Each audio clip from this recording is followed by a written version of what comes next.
इस वीडियो में हम एनसीईआरटी पैटर्न पर आधारित क्लास 10 के मैथमेटिक्स के चैप्टर 9 को लर्न करेंगे, जिसका नाम है त्रिकोणमिति के कुछ अनुप्रयोग, सम applications of trigonometry.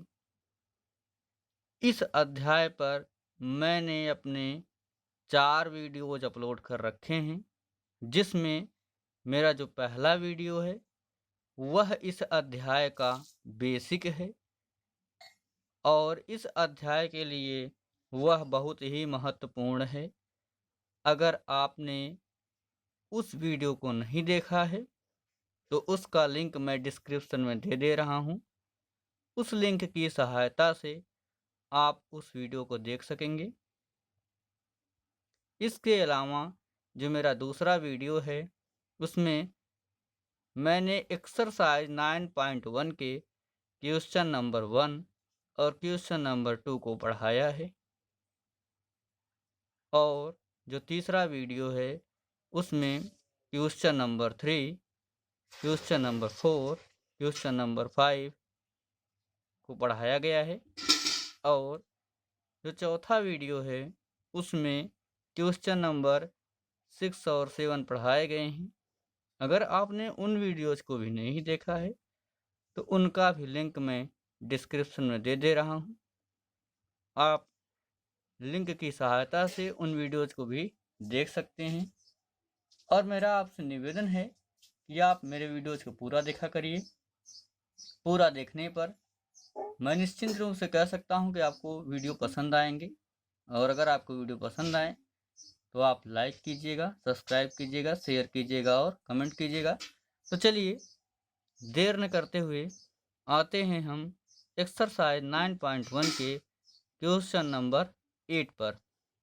Question number 8 में कहा जा रहा है, एक पेडस्टल के शिखर पर 1.6 मीटर ऊंची मूर्ति लगी है। भूमि के एक बिंदु से मूर्ति के शिखर का उन्नयन कोण 60 अंश है और उसी बिंदु से पेडस्टल के शिखर का उन्नयन कोण 45 डिग्री है। पेडस्टल की ऊंचाई ज्ञात कीजिए। तो सबसे पहले प्रश्न के अनुसार हम देखेंगे, पेडस्टल के बारे में जानेंगे। तो जिस पे मूर्ति खड़ी होती है, जो उसका स्तंभाधार होता है, उसे ही पेडस्टल कहते हैं। तो प्रश्न में कह रहा है कि एक पेडस्टल है, ये मान लीजिए हमारा पेडस्टल है, इसी के पेडस्टल के जस्ट ऊपर एक मूर्ति लगी है जिसकी ऊंचाई 1.6 मीटर है। इसके बाद प्रश्न में कह रहा है कि भूमि के एक बिंदु से, मान लीजिए हमारा भूमि का एक बिंदु है, भूमि के एक बिंदु से मूर्ति के शिखर, तो ये मूर्ति हमारी ऊपर लगी तो पेडस्टल की ऊंचाई यहाँ से यहाँ तक है और यहाँ पे क्या लगी हुई, मूर्ति लगी हुई है। मूर्ति के जो शिखर है, मूर्ति के शिखर का उन्नयन कोण, उन्नयन कोण जब भी कहे तो नीचे से ऊपर देखेंगे, तो इस बिंदु से ऊपर देखेंगे तो उन्नयन कोण यहाँ दिया गया है 60 अंश है। और यहाँ इस पेडस्टल, अभी पेडस्टल है तो इसका शिखर यहाँ है, मूर्ति का ऊपर है, तो ऐसे पेडस्टल का भी शिखर यहाँ ऊपर होगा। पेडस्टल के शिखर से भूमि के बिंदु से उन्नयन कोण 45 डिग्री है। प्रश्न में कहा, यहाँ पे आप देख सकते हैं, भूमि के एक बिंदु से मूर्ति के शिखर, तो मूर्ति का शिखर यहाँ पे है, मूर्ति के शिखर का उन्नयन कोण 16 डिग्री, तो 16 डिग्री है मूर्ति के शिखर का, यहाँ से यहाँ तक पूरा है 16 डिग्री। और उसी बिंदु से और उसी और यहाँ पे ध्यान दीजिएगा, और उसी बिंदु से पेडस्टल के शिखर का उन्नयन कोण 45 डिग्री है। तो ये पेडस्टल का शिखर है और यही बिंदु है, इससे इसका कोण कितना है, 45 डिग्री। अब हम इन बिंदुओं का नाम दे लेंगे। यहाँ पे हम मान ली हमारा हो गया पॉइंट ए, ये हमारा हो गया पॉइंट बी, ये हो गया हमारा पॉइंट सी और ये हो गया हमारा पॉइंट डी। तो हम कह लिए इस अध्याय में अगर आप चित्र बनाना सीख गए अच्छे से तो पूरा क्वेश्चन आपका सॉल्व हो जाता है। तो मान लिए, माना एक 1.6 मीटर ऊंची मूर्ति ए बी है, ये हम बना लिए। मूर्ति के शिखर का भूमि के बिंदु डी के साथ उन्नयन कोण 16 डिग्री है, तो उन्नयन कोण कितना है 16 डिग्री है। और पेडस्टल के शिखर का उन्नयन कोण 45 डिग्री है, तो पेडस्टल के शिखर का जो उन्नयन कोण है वो कितना है 45 डिग्री है। इस तरीके से चित्र हमारा तैयार है। अब हमें यहाँ पर इसमें ये मूर्ति की ऊंचाई 1.6 मीटर दी गई थी, हमें पेडस्टल की ऊंचाई ज्ञात करनी है। तो हम प्रश्न के अनुसार चलेंगे। ध्यान दीजिए, यहाँ पे ये न्यून कोण के जस्ट सामने की भुजा अगर हम देखते हैं तो हमारी ये लंब कहलाती है, और सम कोण के सामने ये हमारा सम कोण है 19 डिग्री है, क्योंकि पेडस्टल एकदम सीधा होगा। तो इसके सामने की भुजा ये हमारी कर्ण कहलाएगी और ये हमारा आधार होगा। तो इसमें हम चलेंगे तो यहाँ लंब बटे कर्ण किसके साइन के लिए होता है, आधार बटे कर्ण होता है कोस के लिए, और लंब बटे आधार होता है टैन के लिए। यहाँ पे आधार पे टिका हुआ है भूमि है हमारा, ये हमारा आधार है और ये हमारा लंब है। हमें ऊंचाई ज्ञात करनी यानी लंब ज्ञात करना है, हम किससे चलेंगे, लंब और आधार को लेके चलेंगे। तो त्रिभुज, कौन सा त्रिभुज लेंगे हम पहले, BDC त्रिभुज। BDC में त्रिभुज BDC में यहाँ कितना degree, tan 45 degree is equal to लंब बटे आधार। tan की वैल्यू तो लंब बटे आधार, लंब है हमारा BC, न्यून कोण के सामने लंब है BC, तो हम लिख लेंगे BC अपान यहाँ पे आधार है DC, तो हम लिख लेंगे DC कहें चाहे CD कहें। tan 45 की वैल्यू होती है 1, और यहाँ से जो BC है, BC की वैल्यू दी ही नहीं है तो हम BC ऐसे रहने देंगे। BC और CD की भी वैल्यू हमें नहीं पता है, तो इसे हम CD ऐसा लिख लेंगे। अब यहाँ से जब CD का हम 1 में मल्टीपल करेंगे तो CD इज इक्वल टू हमारा हो जाएगा BC। एक त्रिभुज को हमने सॉल्व कर लिया। अब चलेंगे हम त्रिभुज ADC चाहे ACD में। तो त्रिभुज ACD में कितना कोण है 16 डिग्री, तो tan 16 degree is equal to, यहाँ से हम देखेंगे तो लंब हमारा है पूरा tan 16 पूरा ले रहे हैं, पूरा त्रिभुज ले रहे हैं यहाँ से लेकर के पूरा यहाँ तक, तो हमारा लंब है AC और आधार है हमारा CD। तो यहाँ हम लिख सकते हैं AC बटे CD। अब ध्यान दीजिएगा AC में कौन कौन है, यहाँ से लेकर के यहाँ तक AC है। AC के अंदर कौन कौन है, इसके अंदर तो AB है और BC है। तो हम क्या कर लेंगे, AB प्लस BC लिख सकते हैं, क्योंकि इसी का आधा आधा पार्ट कौन है, AB और BC ऐसा इसमें अंदर है। तो AC की जगह हम लिख सकते हैं AB प्लस BC। तो यहाँ हम लिख लेंगे AB प्लस BC अपान पूरे का कितना हो जाएगा हमारा CD। tan 16 की जो वैल्यू होती वो होती है √3 इज इक्वल टू AB। तो AB की वैल्यू यहाँ से A है यहाँ B है, 1.6 मीटर दी गई है, तो AB को हम लिख लेंगे 1.6 प्लस ये हमारा रहेगा BC अपान। अब यहाँ पे ध्यान दीजिएगा CD बराबर BC आया है, CD बराबर BC आया है, तो यहाँ से हम इस CD को BC लिख सकते हैं, क्योंकि CD बराबर BC है। अगर आप यहाँ इसे 1 मान लीजिए, यहाँ हम लिख भी दे रहे हैं किससे, समीकरण 1 से। आगे हम सॉल्व करेंगे तो BC के यहाँ मल्टीपल हो जाएगा, तो हो जाएगा BC √3 पहले से ही है, तो √3 BC इज इक्वल टू यहाँ से बचेगा हमारा 1.6 BC। अब यहाँ से यहाँ प्लस BC है तो हम प्लस BC लिख लेंगे। इस BC को इधर BC है तो इस BC को इधर लाएंगे, तो हमारा हो जाएगा √3 BC, ये इधर प्लस इधर हो जाएगा minus BC is equal to 1.6। BC इसमें भी BC कॉमन ले लेंगे, तो BC कॉमन लेंगे तो हमारा बचेगा √3 बचा, √3 और 20 माइनस है तो माइनस लगा लेंगे। BC का BC में करेंगे तो 1 आएगा, क्योंकि BC से BC कट जाएगा, 1 बचेगा, इज इक्वल टू 1.6।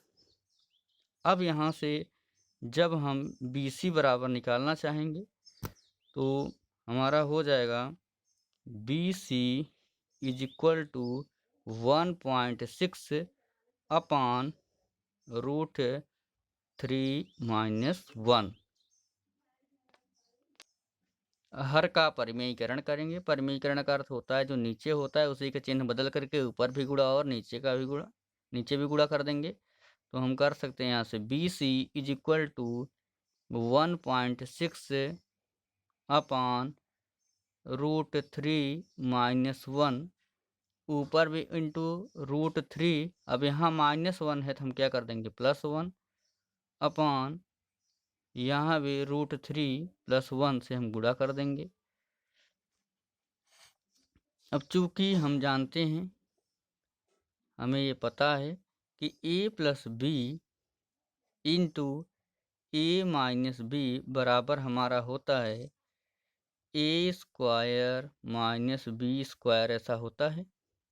तो ये हमारा A + B और A - B के रूप का है। यहाँ से हम लिख सकते हैं BC इज इक्वल टू ये 1.6 इंटू, ब्रैकेट का मतलब इंटू होता है, √3 + 1 अपॉन A के स्थान पर √3 है तो A + B into A - B का होता है A² - B²। A की जगह है √3 तो हो जाएगा √3 का स्क्वायर माइनस B की जगह है 1 तो 1 का स्क्वायर। अब यहाँ से हम आगे बढ़ेंगे तो 1.6 और ब्रैकेट में हो जाएगा हमारा √3 + 1 ओवरऑल अपॉन, यहाँ से √3 का स्क्वायर यानी √3 का 2 बार गुणा है, तो √3 का अगर 2 बार गुणा होगा तो एक बाहर निकल आएगा एक बार, तो यहाँ हो जाएगा 3 और 1 का स्क्वायर यानी 1 ही होगा, 1 का 1 में करेंगे 1 ही आएगा। इस तरीके से हमारा हो जाएगा 1.6 ब्रैकेट में √3 + 1 अपॉन ये 3 में से 1 गया हमारा जगह 2। जब इसे हम कैंसिल करेंगे 2 तो यहाँ हो जाएगा हमारा 2 6 जाए 2 8 16 तो 0.8 आएगा, एक अंक दशमलव तो 0.8 कर लेंगे और √3 + 1। इस तरीके से हम कह सकते हैं पेडेस्टल की ऊंचाई 0.8 ब्रैकेट में √3 + 1 मीटर है। पेडेस्टल की ऊंचाई कितनी आ गई 0.8 ब्रैकेट में √3 + 1 मीटर। क्वेश्चन नंबर 9 पे आते हैं। तो क्वेश्चन नंबर 9 में दिया गया है एक मीनार के पाद बिंदु से एक भवन के शिखर का उन्नयन कोण 30 अंश है और भवन के पाद बिंदु से मीनार के शिखर का उन्नयन कोण 16 डिग्री है। यदि मीनार 15 मीटर ऊंची हो तो भवन की ऊंचाई ज्ञात कीजिए। तो प्रश्न पे आते हैं। प्रश्न के अनुसार हम देखते हैं। तो मान लीजिए एक मीनार है, ये मीनार है पूरी हमारी पूरी लंबी सी मीनार है।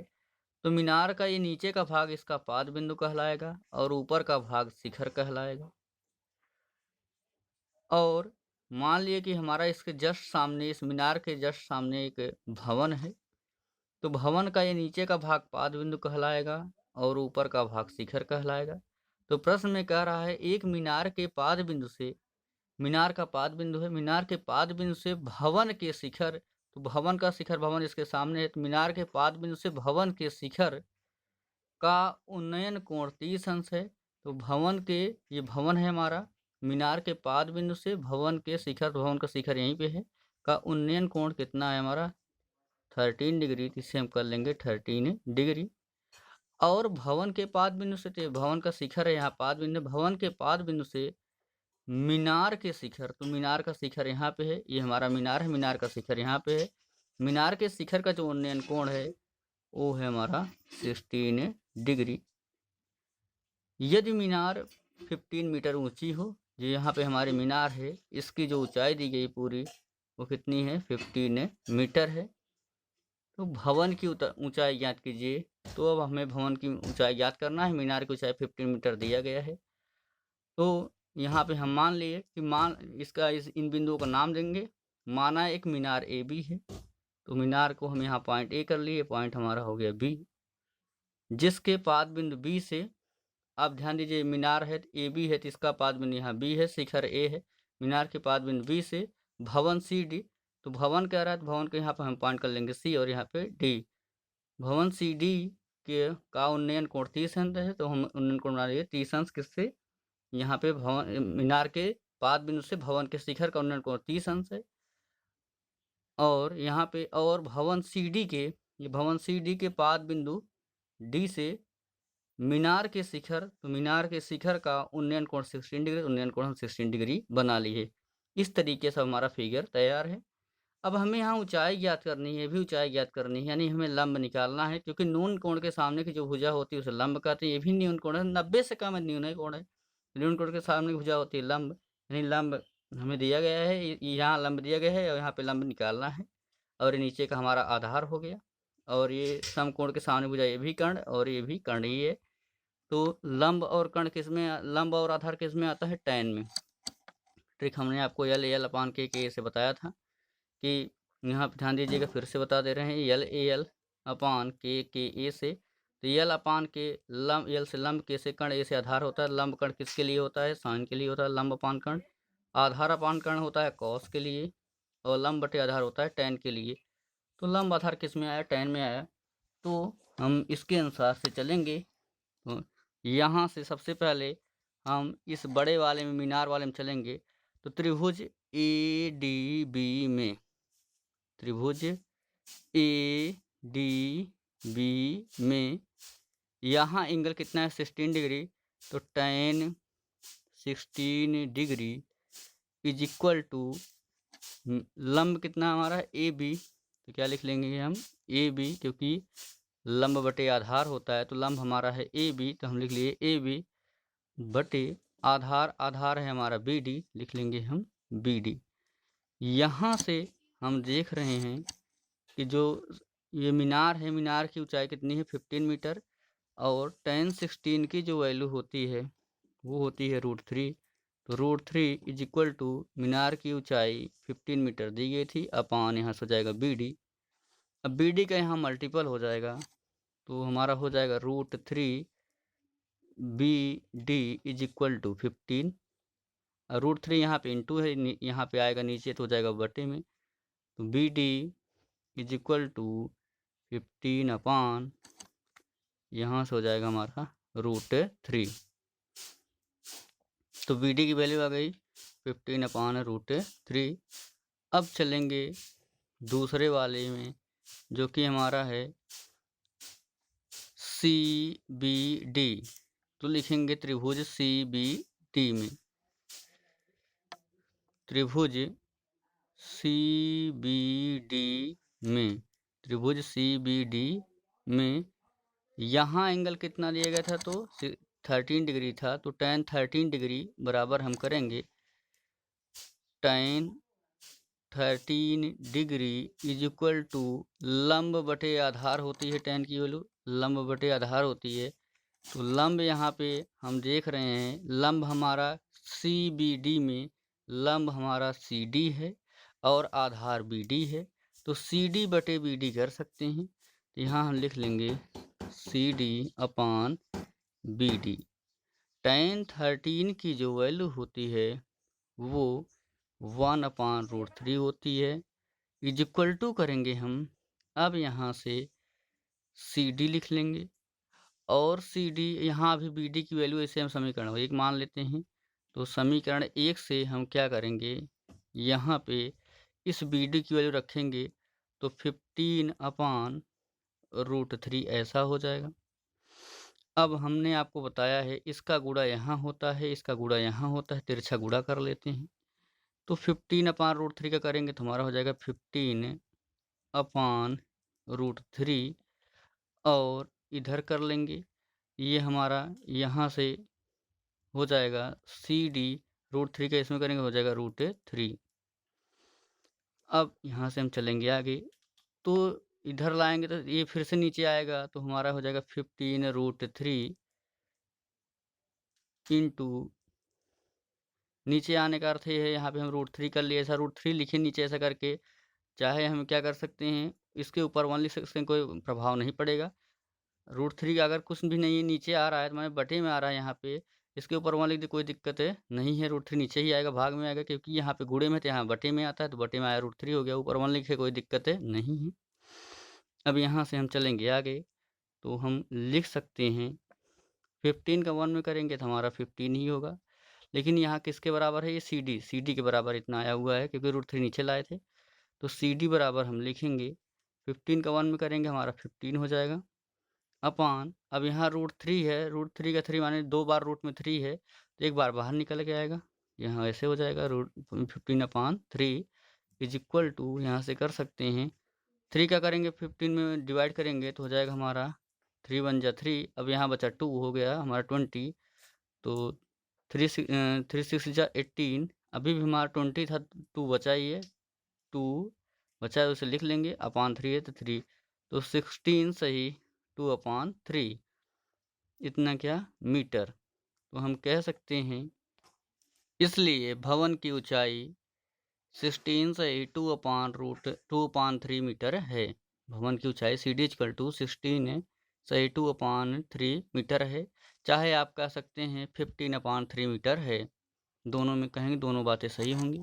तो भवन हमारा CD ही था, तो CD की ऊंचाई अभी हमारी कितनी आ गई, 16 सही 2/3 मीटर। आशा करता हूँ कि आपको वीडियो पसंद आया होगा। अगर हमारे चैनल पे आप नए हैं, इस चैनल को सब्सक्राइब कर लीजिए। जैसे ही आप सब्सक्राइब करेंगे, सब्सक्राइब बगल में बेल आइकन दिखेगा, उस बेल आइकन को प्रेस करना है, दबाना बिल्कुल न भूलिएगा, जिससे आने वाली वीडियोज़ की नोटिफिकेशन सबसे पहले आपके पास पहुँच सके और आप उन वीडियोज़ को देख सकें। Thanks for watching my videos.